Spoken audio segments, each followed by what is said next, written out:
नमस्कार प्रणाम। हम सरजू गोड़ छुके गोड़ लागतानी। आई रउआ देखी खेती के तैयारी कैसे करल जाला, जमीन कौन तरीका से बनावल जाला रउआ के देखावत बानी। रउआ देखत रही खेती कैसे होखला।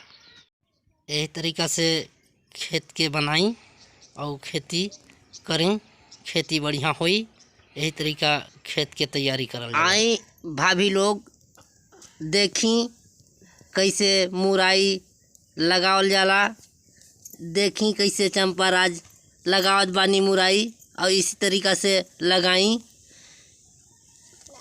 भैया लोग आई सब देखी, सब डिजिटल राज इंडिया है, लेकिन का करी लगा लगा थक जात बा चंपाराज। तो कहत का बा एकर बात के सुनी।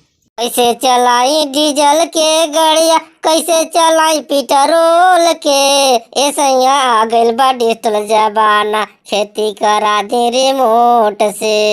ऐसैया आ गइल बा डिजिटल जमाना, खेती करा दे रिमोट से। वीडियो अच्छा लगे तो सब्सक्राइब करें और बेल घंटी दबाएं। वीडियो के देखत रहें।